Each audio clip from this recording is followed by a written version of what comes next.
Hi, everyone. Welcome back to another episode of the Healing and Dealing podcast. Today, I'm so excited to share Michelle Gordon with all of you. She's also known as the Healthy Happy Nurse, and she's on a mission to help women take control of their lives, step into their power, and rediscover their passion and confidence. She has 25 years in the nursing profession. She's been lost, frustrated, overwhelmed, but guess what? She found her way out using the approach from her signature program, the Health and Happiness Formula. She's a certified life coach, NLP master practitioner, and certified Reiki practitioner. I'm so excited to have you. Everything that you're about is exactly what this podcast is about, so you're such a perfect fit. Thank you for joining me. Yay. Thank you, Charlotte, for having me. It's so great to connect. I know we're going to have an amazing conversation. Yes, all the way in Australia, and I'm here in San Diego. It's Monday where she's at, and Yeah. it's still Sunday here, so I'm enjoying the Sunday vibes. Enjoy. Yes. Isn't it crazy that we are a day ahead of you? And It yeah, here we is. are. Yeah, it is. I'm so excited to dive into your story and share with all my listeners because I know that there's, especially in the healthcare field, there's so much burnout and, so many unhealthy coping mechanisms that people develop to try to keep up with that lifestyle. So wherever you'd like to start and dive in, you have the floor. I'd love to hear, like where were you back in those days? What was going on? Yeah. So my burnout was a 2-year experience for me. Started back in 2016, right through to 2018. And I, at the time, had 3 young children. Obviously, they're grown up now. I've got 2 teenage boys and an 8-year-old girl now. At the time, my little girl was around 18 months old. My boys were 8, I think, and 10 or something like that. And Mhm. yeah, I was working as a nurse in an emergency department. My husband was trying to get his business off the ground, and I dived into overworking and overcompensating and yeah, just continued to push through and pick up extra shifts and people please and all of these Mhm. things. And ultimately, I found myself at rock bottom and I very much ignored the signs. I knew I Mhm. was stressed. I didn't realize the extent of the stress and that the chronic stress would ultimately lead to burnout. So it did. I basically turned to alcohol to escape my life at the end of the day. Mhm. I basically worked, ate, slept, drank, and Mhm.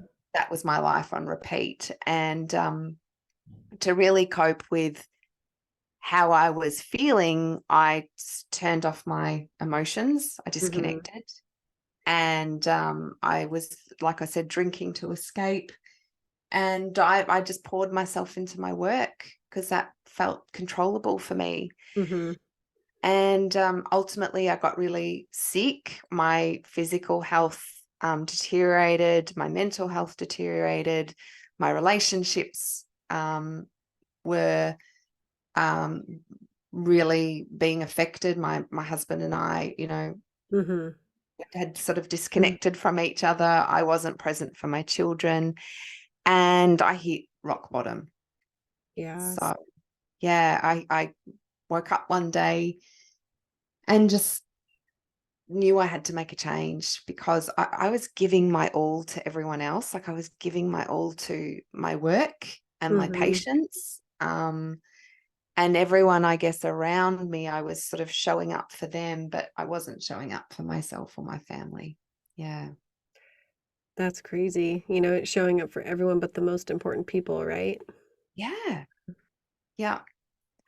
And I think I had a big wake up call when my little girl was 18 months old.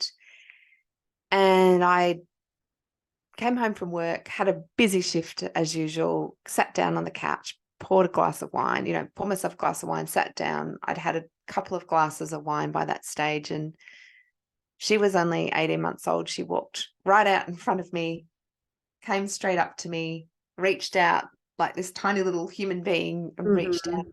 her hands and she grabbed my face and just stared at me in the eyes and said, "Mummy, where are you?"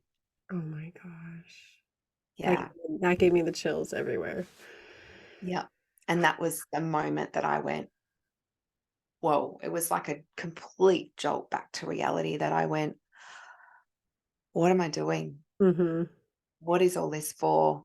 And who even am I anymore? Like I didn't even know. So I yeah, decided in that moment that I was going to turn things around and really Mhm. untangle the burnout mess that I had found myself in, and that's what I did. I went on this really profound healing journey that started off very organically, and it became a real process of wow, Mhm.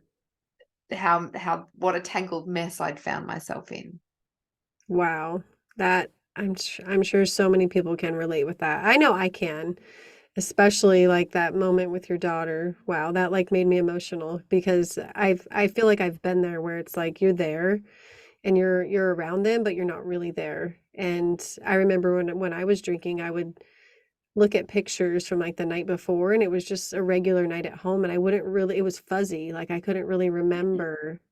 And I was like, wow, I missed that moment with my daughter, because I was drinking, or numbing out however I could, from the overwhelm and the stress of the day. But gosh, I can relate with that so much. Yep. What like in the very beginning, what types of things did you do? What did you start to really begin these changes? So I started to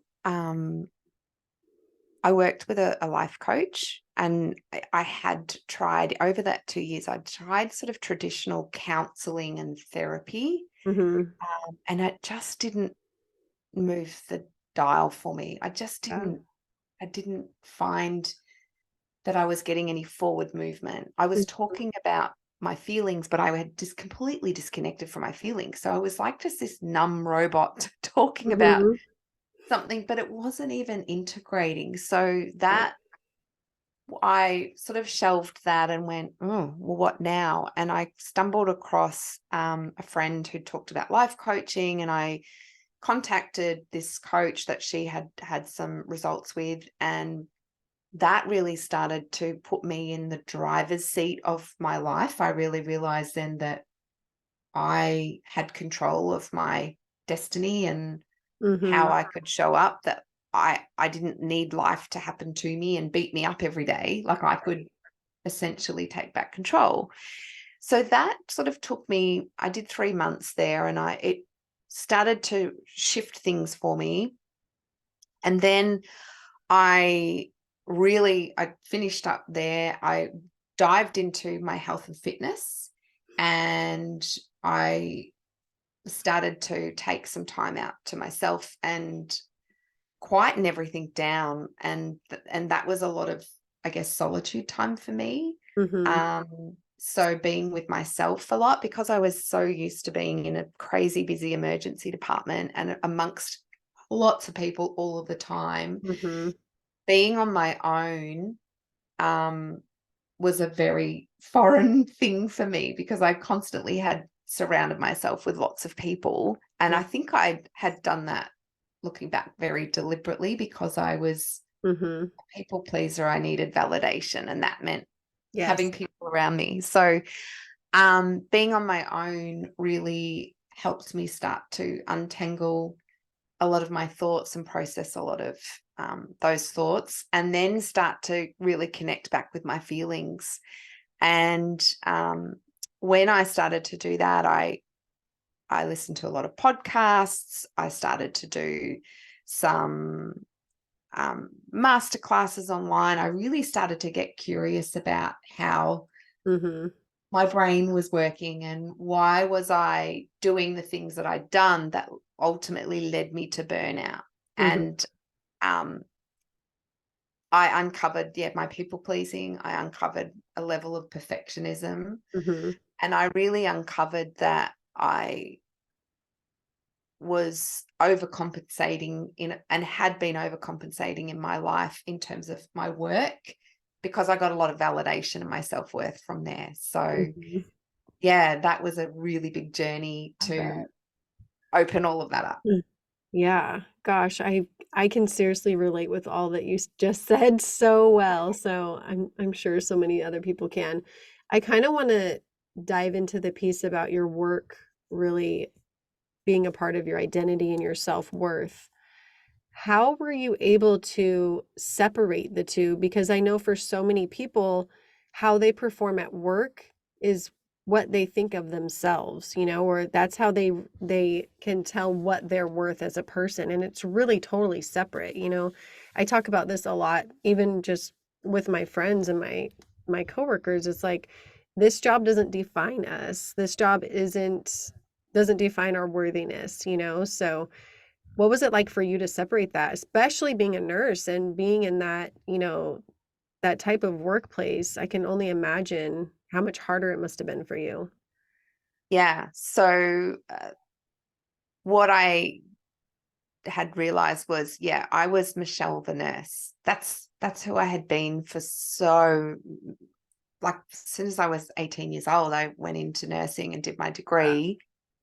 And I climbed the ladder in nursing and, did my quick care degree and eventually got through, to all of these different areas. And I was defined by, Mhm. my worth. I was very much received a lot of my validation in life through nursing.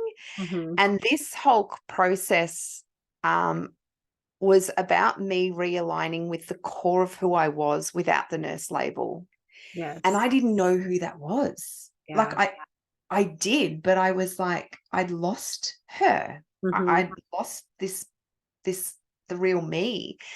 And so a lot of the work that I did, and this is now what I do, I'm a coach now, because of this whole journey, was realigning with. So what were the words that I liked to live by? What Mhm. was really important to me as a person, as opposed to Michelle the nurse. Mhm. And when I look back, I was living my values through the hospital system. Wow. Yeah. Yeah. So I was living under their values and their rules and their, I guess, Mhm. yeah, their value system. I didn't have my own. Mhm. So when I really sat with and did this process of my own values and really recognizing what they were, I was like, gosh, health is a value of mine, and I don't honor that value. And Mhm. freedom is a value of mine, and I don't honor that value. Mhm. And family was a value of mine. I wasn't honoring my family values. So there I could see then that Wow. these things were so important to me, but yet I wasn't living by them.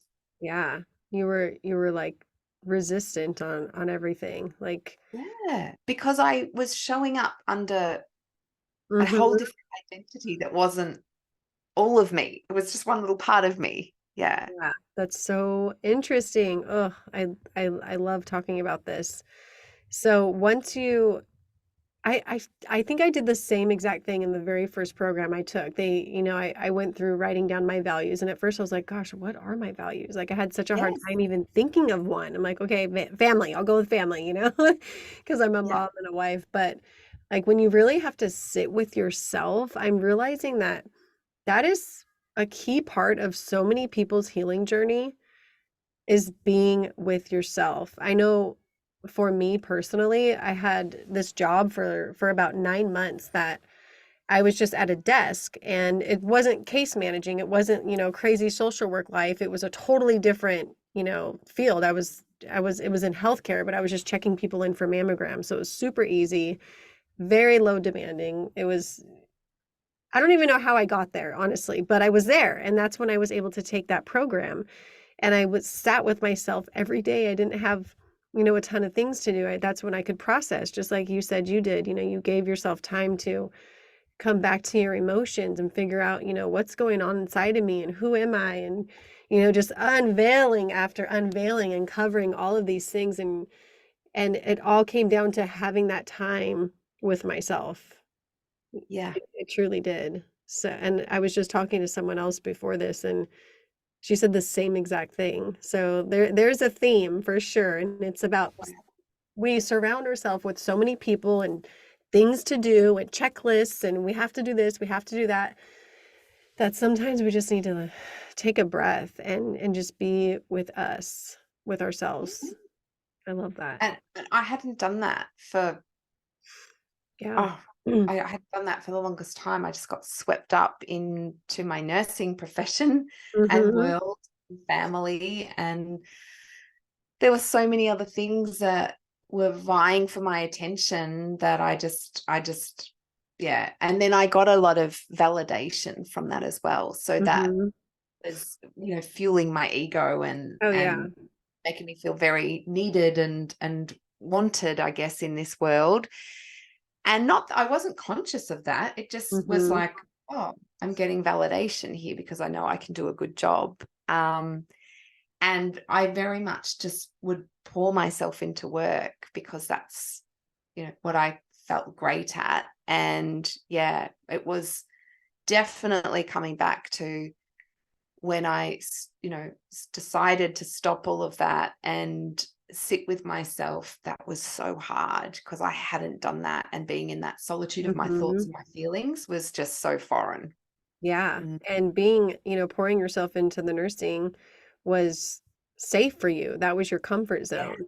So it the was. opposite is totally uncomfortable, and it like forces you to grow and sit with yourself and process things that you've probably never thought about, and yeah, it's brave. I say this to anyone who's done any type of journey like this because it's so brave and so courageous, because so many people don't do it and they just stay on that hamster wheel and they pour that glass of wine every night and they're not present with their kids, and there's no judgment to them. I understand. I've been there. So I'm always just so proud of the women that really do this work because it's so beautiful on the other side. Oh, It so truly beautiful. is. So Yeah. so after you started, being with yourself and doing this healing journey, how did things change? What changed for you? I know you mentioned that you stopped drinking during that time. What was that like? That was really hard because that was an escape for me to Mhm. completely numb out Yeah. even further. So I had to stop numbing and start feeling again. Yes. And that was like, oh, this is really uncomfortable because I've got these feelings in my body. Yeah. Um, and I switched them off. And as a nurse, I'd very much switch them off in my shift. I'd be like, Mhm. no emotion because I don't have time for emotions. We've got to be, got to do things fast. Yeah. Um, and so I would come home from my shift and pour that wine, which would continue the disconnect even more. So I did stop. And what I started to do was I started going to gym. I started to lift Mm. weights, and I found a really great um, instructor who wrote this program for me. And it really helped. It very much slowed me down, and I'd opened up to her about what I was going through and how I'd been drinking, and she was a really great mentor, I guess, and person in my life at that time. And she created this program that was really slow, and like just being in that gym Mhm. lifting those weights was like I was meditating. It was so, Yeah. I don't know, it just dropped me into my body, Yeah. You which were. is You what, were meditating. yeah, and it's what I Mhm. needed to do because of the complete disconnect and the Mhm. numbing. And so I started to go to gym. That became a really regular practice. And then I would come back from gym early in the morning, and then I'd go for a walk on the beach here, which is I live by the beach here in Australia. And I found myself crying on a lot of those walks. And I was like, what is this? What is going on? But it was me feeling again and really Mhm. coming back home to myself. So it was definitely uncomfortable, But the more that I started to allow that process to happen, the more it just felt right. And I could feel Mhm. myself really, I don't know, it just started to feel like this was where I needed to go. Yeah. I was like, I know this is happening and I'm going to come to this space. And I was like waking up to hearing the sounds of the birds. And this sounds, you know, I guess a Mhm. little silly, but I started to see color. I started to feel joy. I started to see things in my life that would bring me little moments of happiness and joy again, which I hadn't felt for the longest time. And that's when I knew that I was on the right path to healing. Oh my gosh. I seriously wrote down the same exact type of thing in my journal. Like Oh my gosh. it's it's crazy because especially when you stop drinking, those little moments, you can pay more attention to those little details like the birds. Like it doesn't sound silly to me at all because that's what started happening to me too. I'd be like, oh, I can hear the birds in the morning, or like, oh, this I'll notice sunsets before I never noticed a sunset, or wow, look at that flower, it's so pretty, or just the leaves on the trees. I would go for walks on my lunch break and I would listen to a walking meditation and notice all these little things that normally you just walk right by, but it's so beautiful in that moment. And I wrote something very similar. It said something along the lines of these little pockets of happiness I was finding throughout the day when Yes. it was like the first couple weeks after I quit drinking, where it was like, wow, these little things are popping up and I can feel it. It's that momentum. So you're right. It's your intuition just really pushing you along and nudging you like, hey, keep going, keep going. This is right for you. Yeah, that's exactly what it felt like too. Mhm. And yeah, like I started to see things really clearly and Mhm. it felt so right and so beautiful and just so, I don't know, it was just, yeah, so similar. Oh my Yeah. gosh. Yeah, a lot of similarities. But like you said, that you had to actually go through everything once you stop numbing. And that's the part I always try to tell people too, that, starting a healing journey or not drinking or something like that, making these big changes, it's not easy, like you're gonna have to go through all those things still. You're not gonna have anything to grab and numb with or take your mind away from it. So it's not rainbows and butterflies, it's a process and it's not linear. It's very, all over the place, it's a journey. That's why it's called a journey, but eventually to me all of the positive just outweighed the negative at that point. Like the balancing, it was just so much better. Even though I was having to really like go through those hard times, I could deal with it so much easier without the alcohol or without the added stress or of Mm, whatever it may have been. So it's not easy, but it's much easier than it would have been if I was still drinking or still, like in burnout mode like you were. yeah, absolutely. Yeah, and I think I continued to sort of feel like I was waking up and coming, it Mhm. just felt like I was coming back home to me and to myself again. And I noticed that I started to lose weight because I Mhm. gained so much weight from the drinking and I was so bloated and swollen that I started to lose weight. My skin, I actually Mhm. took a photo of myself on my phone of the day that I was like that moment. I think it was around when my daughter So did stood I. in front of me and I took a photo of my face and I look at that person now and I think, who is she? Like Yeah. her skin, her eyes, there's just no one home. And I started to see that my eyes were bright, that I had this color back, I have this glow back, and my energy, all of these things really started to change. And Mhm. people around me started commenting, which was so, so incredible. Yeah, I took the same picture. I literally did. And I haven't shared it on anything because it's so bad. It's like I look terrible. I'm like Oh my, half of my face is like more bloated than the other half because I was crying the night before from being like drunk, and yeah. that's the night I was like on my balcony just like praying for another way. Like I was just so in such a bad place. And the next morning was when I woke up and I was like, I can't do this anymore. I have to make a change. And I took a picture of myself because I had a girlfriend who wasn't drinking, and I wanted she was like kind of helping me in that moment.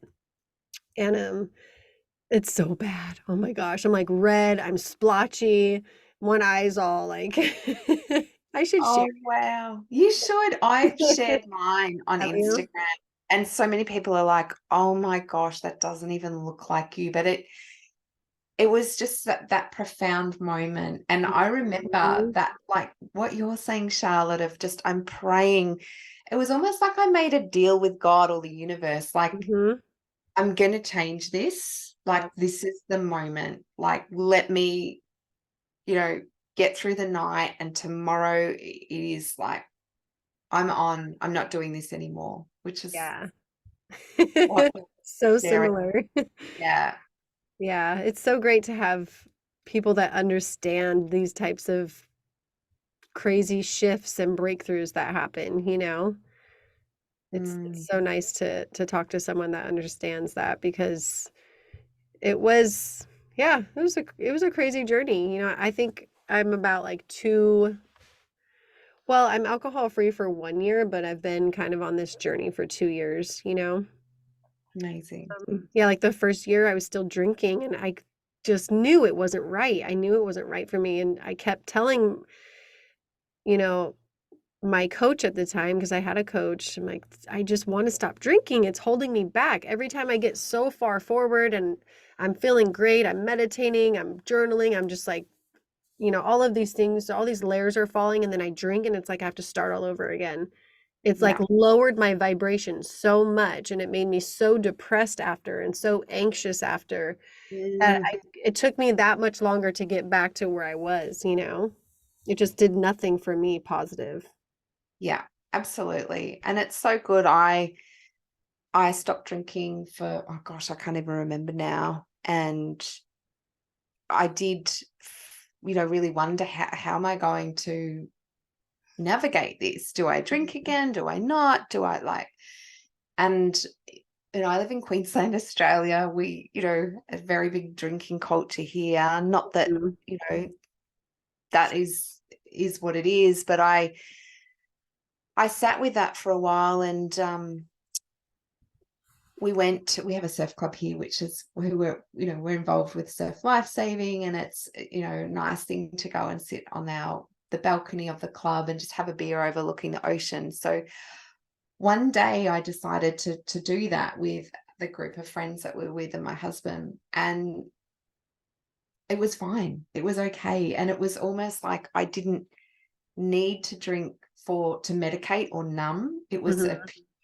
I can have a beer and enjoy that and just sit here and be present and Yeah. still enjoy this moment. And that's what I've, been able to sort of to do now, which is so Yeah. great. It's completely changed my relationship with Yeah, alcohol. it's a totally different perspective. Like you could have been drinking a soda and had the same attachment to it, right? Like it's like Yeah. it didn't matter that it was a beer or not. You were just yeah, I get that. I Yeah. think I think people get confused. I feel like that like this isn't to judge what you said at all, but a lot of people have that misconception that when you're on a balcony looking at the ocean, like you need a cocktail. Like it's very glamorized, or even like when you're at the pool and you're lounging, you want a cocktail. So I've had to like change those stories in my brain, and like really think, you know, it could be anything else. It doesn't have to be, it could be a non-alcoholic drink and you're still getting that same beautiful moment in that environment that you're in, and it's not going to make your body physically feel like crap. So like that was always my goal. My emotional based goal was to feel good in my body, and I felt like alcohol just depleted everything. Yeah. So all of those stories that I've been telling myself and all those limiting beliefs about, oh, you need alcohol when you do this, you need it when you do that. I had to like rewire all of that. So now when I think of like a sunset or sitting on the beach, it's like I'm like, oh, I probably have my water. Like I don't associate alcohol with everything anymore, and it's Yes. really great. I don't know if I'll ever get to that moment that you got to. I'm really happy for you because you changed your entire relationship with it. And Yeah. for me, I think it's just more about not wanting to feel like crap. Like I feel like Yeah. I could have a beer and be fine right now, but I just don't like the way it makes me feel. You know what I mean? And Like I remember feeling the same. I was like, oh, how is this going to affect me and feel in my body? And I very Mhm. much had very similar thoughts around that. Yeah, Um, but I think I just now have a different relationship, and I great. know that I don't glamorize it anymore. Like there's no Mhm. need putting, Yeah. the cocktail pictures and the Uh-huh. all of those vibes that, like you said, the poolside vibes, and like that just doesn't Yeah. interest me anymore. Yeah, Yeah, like it used to be very much a thing me that I too. wanted to show and display, and Mhm. um, but it wasn't even that relationship that I had in the end with alcohol. It was, much darker. So Yeah, same. Same. I'm like, this is just a little glimpse, the picture that you post, but they don't see that you were pre-drinking and then you're gonna stay up drinking by yourself or something. exactly. They don't see the darker side of it. That's what I hate about, I don't know if anyone watches The Housewives, but I watch some of them and the drinking is very glamorized. You never see them really hungover. You never see them like sometimes it's funny and like they do funny stuff when they're drunk, but it doesn't show the dark side of alcohol. Yeah. So What happens at the end of the night, or in the early hours of the morning, which was, yeah. yeah, Yeah, that's what that's what people need to see. Like it's like the unspoken stuff, but it's what's really happening, all across the world, from San Diego to Australia, right? yeah.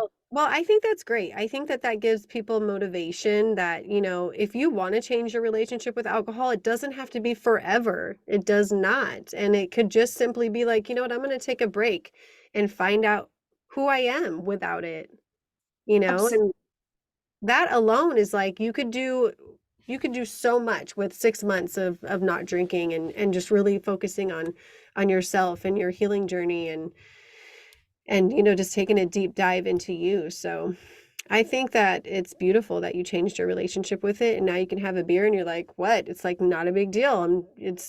You're not using it to cope, you're not using it to numb, you're just hanging out and had a beer. Like that's it. Yeah, Nothing else, no strings attached.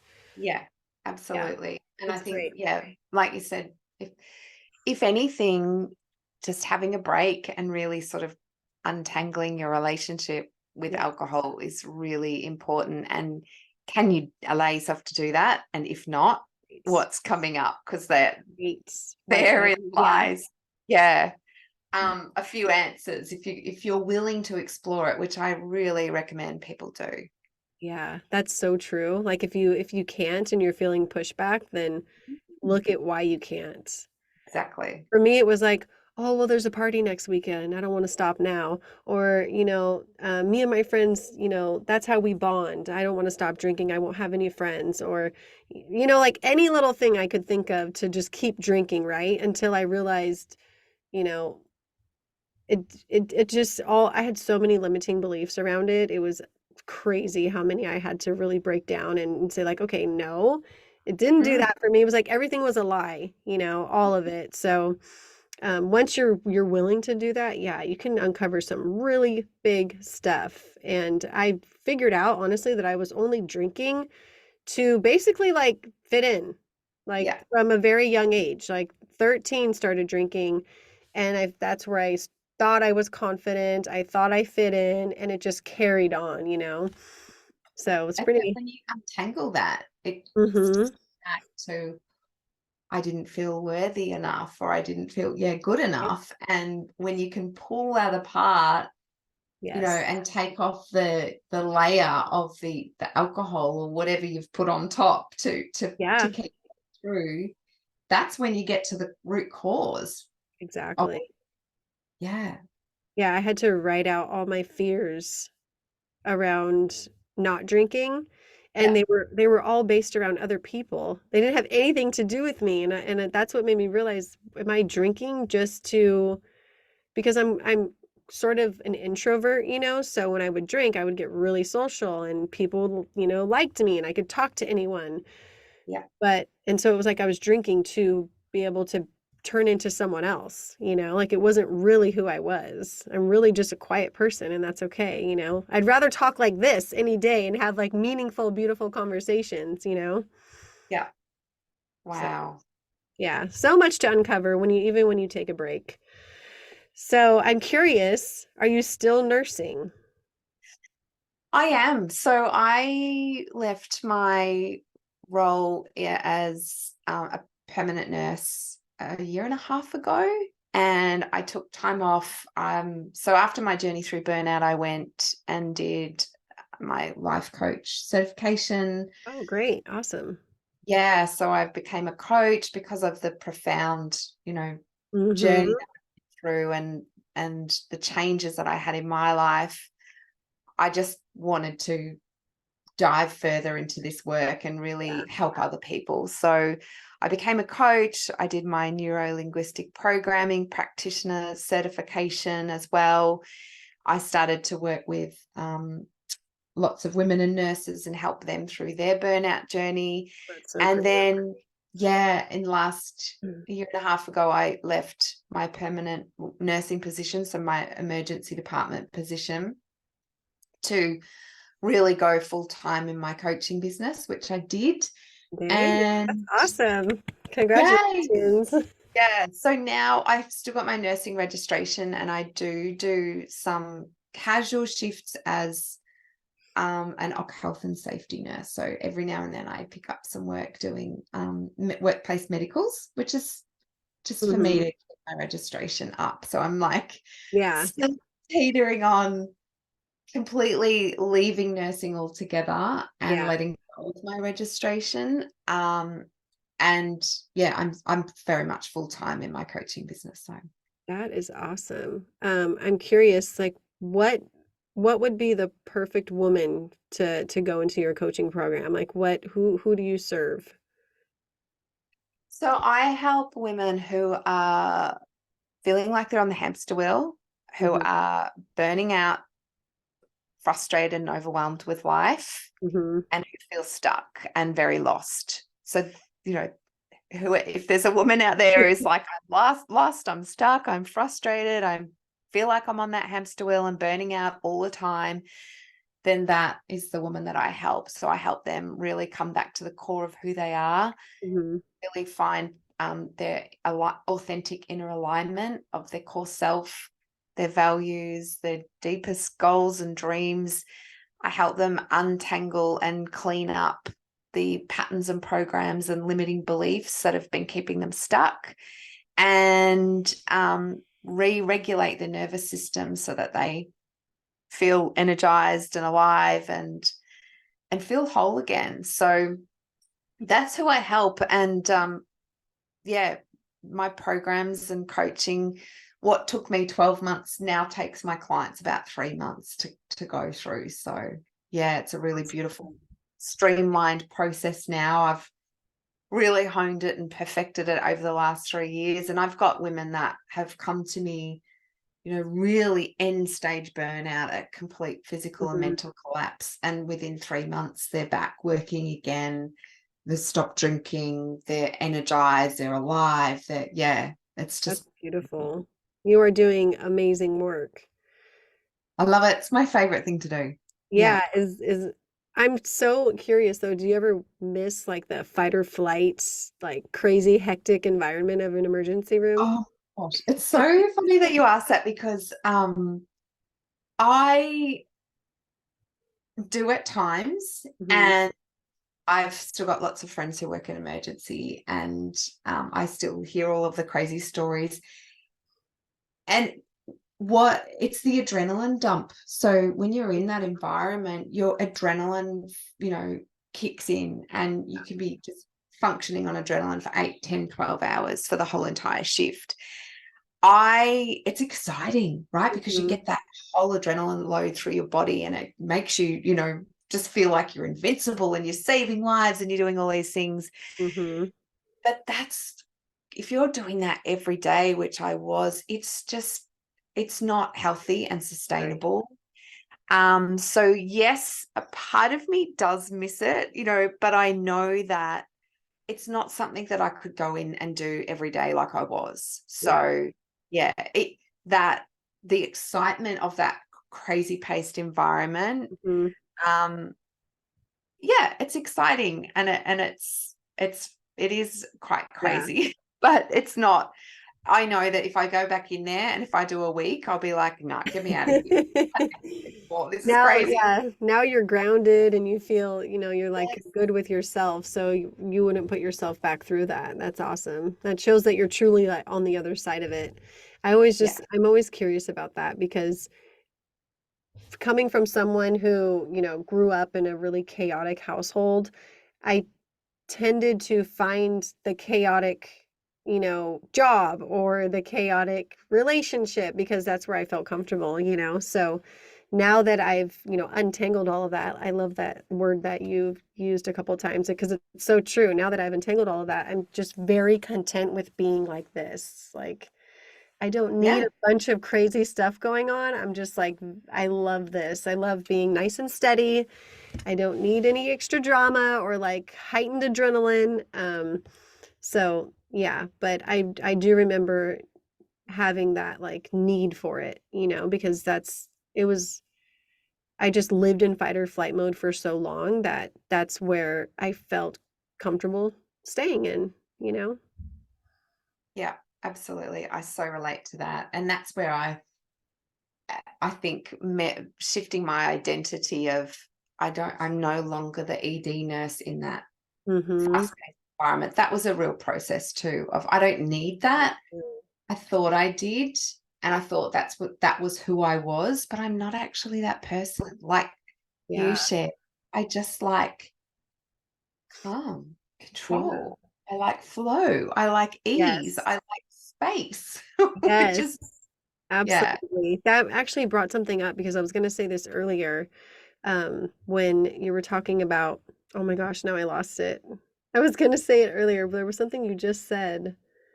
What was the first thing you just said? Do you remember? I like calm and control. It was Ease. before that. Oh, I can't remember. Dang it. Oh, it was about, how your job is you feel like your job is your identity. So I Yes. found that finding things outside of work helps kind of like relieve that. So like my podcast, like it's just created this whole other side of my identity that I have now, besides mom, wife, social worker, podcaster, and then, like anything else that you can decide to throw in there. It helps take the pressure off of one thing. You know what I mean? If like you're a stay-at-home mom and you only feel like you're a mom, like find a hobby, find something else that you can help you feel like worthy or help you feel like energized and lit up and something that you really enjoy. You know what I mean?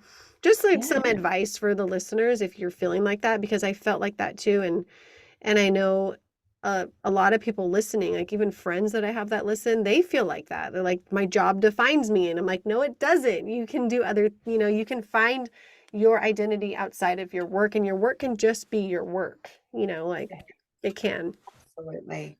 Yeah, I meant to say that earlier, but I forgot. Yeah, and that's a great point because I very much lived and breathed work. I socialized with my work colleagues. Mm, I was friends with all my work colleagues, like messaging, and so that was very much 24/7. yeah. If I wasn't working, we'd be all socializing together. And one of the things that I did was very much disconnected from that. And I did that intentionally to Yeah. create some space so I could explore other sides to myself and go to gym and Mhm. walk on the beach and just have some quiet time rather than being on with Yeah. this. in this one sort of environment the whole time. Mm. Yes. Um, in the beginning, you said, when you were thinking about your values that you weren't honoring, your family and yourself. So now that you've done so much work on yourself and really just changed your entire life essentially, like you're a full-time coach now, you nurse, when you feel like it, which is great. Um, how have your values changed? What do you see differently how you're honoring them now? Oh, it's a constant, like, I do a constant check-in with myself and, my husband and I each week, each month, we're like, where are we at? Are we in alignment with our values? Am I, with my personal values? Am I honoring my health? Am I Mhm. honoring my family? Am I honoring freedom? Am I honoring these things that are really important to me? I really check in with that, because when I'm not, I can feel a real sense of conflict and Mhm. frustration. That's how it manifests for me. But before, in the past, when I was burnt out, I lived, that was my constant, frustrated and Mhm. overwhelmed and burning out. So burnout is a sign of chronic misalignment. And when and the signs of misalignment are the frustration, the irritable, like Mhm. feeling overwhelmed, feeling conflicted. So I know those feelings now, and I'm like, okay, why am I Yeah. feeling a little bit frustrated? And I can very much pinpoint, oh, okay, we're in a crazy season of life. Perhaps I've taken too much on. The kids have got a lot going on. What do I need to pull back here? Or Awesome. have I been doing my beach walks this week? No. Why not? Because I've cut them because I've been too busy. So I can Yeah. see, You're whereas I just couldn't. so much more self-aware. Yeah. Yeah. Yeah. I I can recall those feelings of frustration, overwhelm, and just being lost and constant internal dialogue that was negative and just really in that really crappy space and it's I'm not there anymore, thank God. And it's because of meditation. It's because I took that time with myself. But I love that you check in with yourself, and if you have any hint of that, you can kind of be like, okay, well, what's going on then? Where I love that. I'm going to start doing that because I don't do that enough. I don't, and I think a week will go by and I'll think to myself, I'll feel, like extra tense or stress. I'm like, man, I haven't meditated in like a week. And that's my sign to, okay, Charlotte, you need to Yeah. go sit with yourself and meditate. So thank you for pointing that Absolutely. out. I needed that. Great. No, and that's it. It's just a constant realignment and check-in with, Mhm. yeah, am I in alignment with my values and my priorities? Yeah. Oh, why not? Or what have I been neglecting here that is Yes. important to me? Yeah. My last question would be, how has all of this changed, or in what ways has it changed your relationship, like with your kids and your husband? Oh gosh. Especially So your kids. that, Especially your kids, I'm curious. yeah. So I am just so present now for them. And I was just thinking this morning with my little girl, the mornings in the past for me, like we'd all be leaving the house crying. I'd be like yelling at the kids. I'd be cranky because I was groggy and irritable from drinking the night before, Mhm.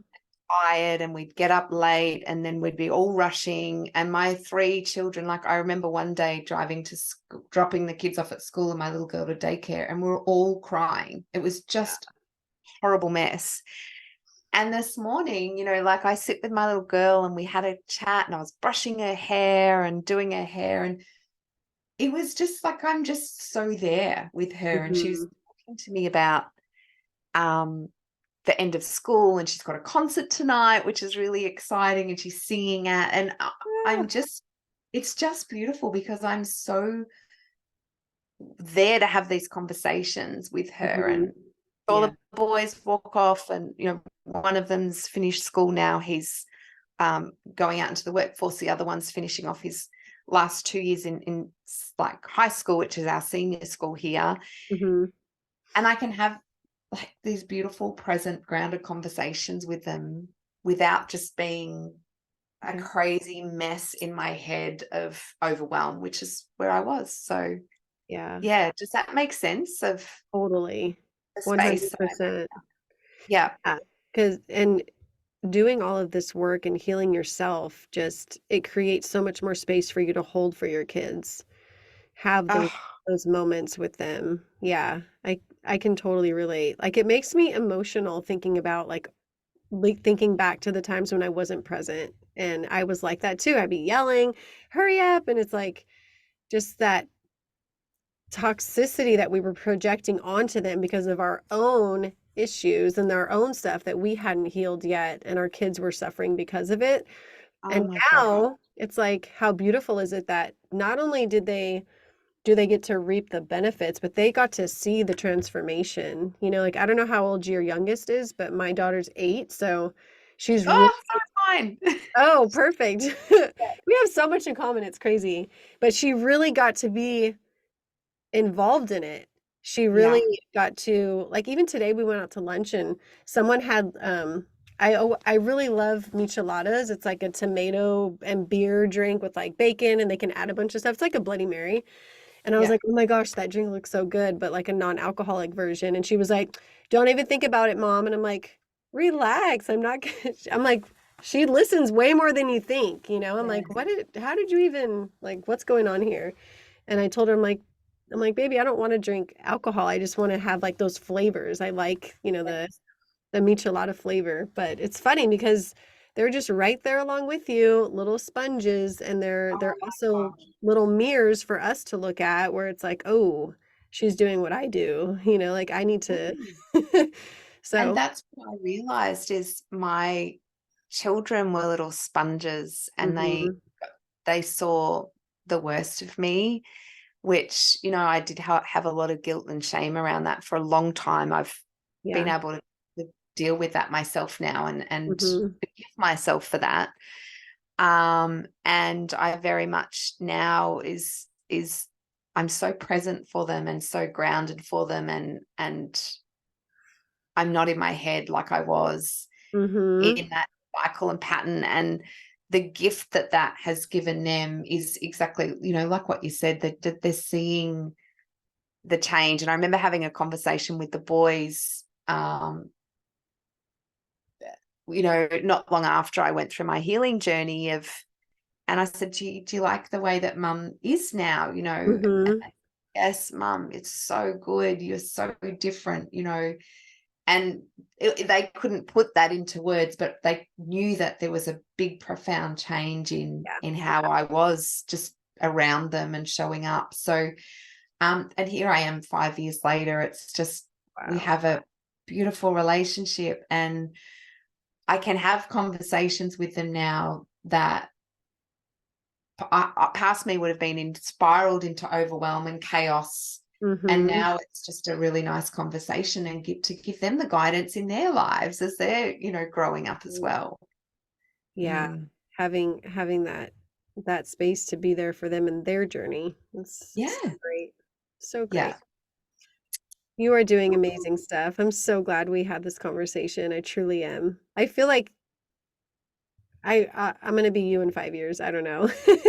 Like you're ahead of me and you're in your full coaching business and I'm just like very, very inspired by you. So thank you.